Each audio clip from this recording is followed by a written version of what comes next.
एकदम से ऐसा लगता है कि 8 नवंबर 2016 का वो जो भूत है वो दोबारा से खौफ खिलाने आ गया है। फिर से नोटबंदी की बातें होने लगी हैं। 2000 रुपए का जो नोट है अब वो सर्कुलेशन में नहीं रहेगा और आपके पास 30 सितंबर तक का समय है। अगर आपके पास 2000 रुपए की करेंसी है तो आप जाकर उसको एक्सचेंज कर सकते हैं। लेकिन एक बात याद रखिएगा, एक बार में मात्र 20,000 रुपए के ही 2000 नोट जमा किए जाएंगे अथवा बदले जाएंगे। एकदम से हड़कंप सा मच गया है क्योंकि याद तो हो गई आपको 8 नवंबर की वो रात।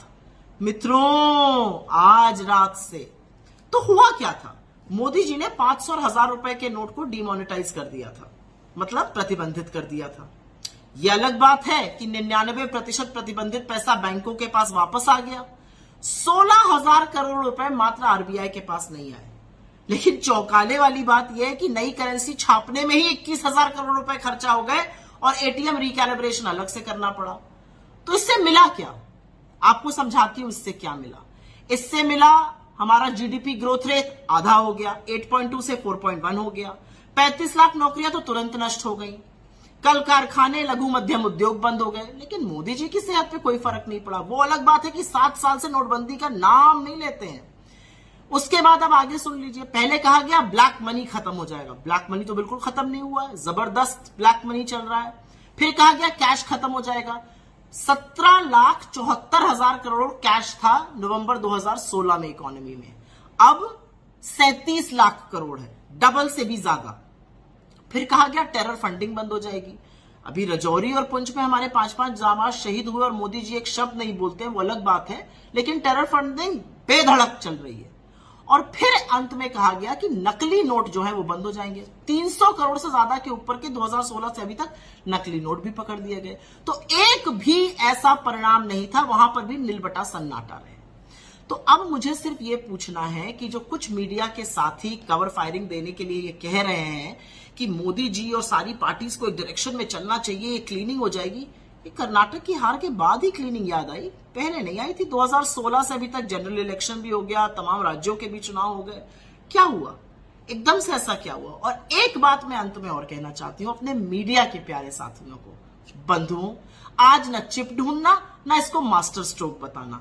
नोट आए तब भी मास्टर स्ट्रोक, नोट ले जाया जाए तब भी मास्टर स्ट्रोक।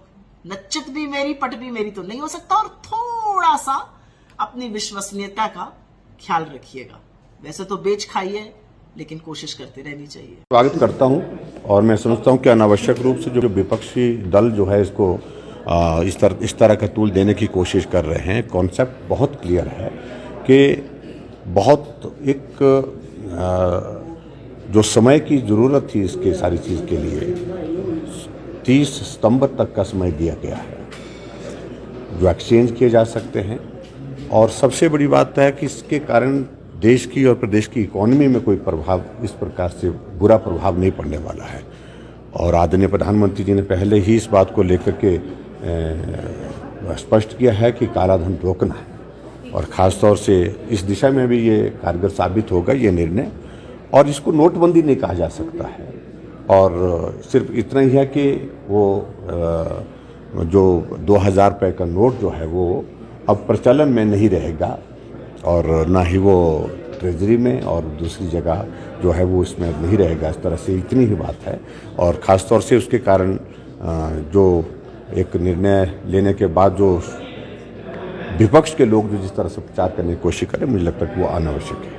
सर, सितंबर तक जो कह रहा हूँ कि ये बहुत नॉर्मल प्रक्रिया में किसी के पास अगर 2000 रुपये का नोट है उसको वापस कर सकते हैं, एक्सचेंज कर सकते हैं। और वैसे भी उसमें एक व्यवस्था दी गई है कि 20,000 तक एक्सचेंज जो है वो एक दिन के अंदर कर सकते हैं, वो भी एक व्यवस्था दी गई है। तो ऐसे में मुझे लगता है कि वो जो पैनिक क्रिएट करने की कोशिश की जा रही है विपक्ष के द्वारा अनावश्यक रूप से, उसकी आवश्यकता नहीं है। Thank you.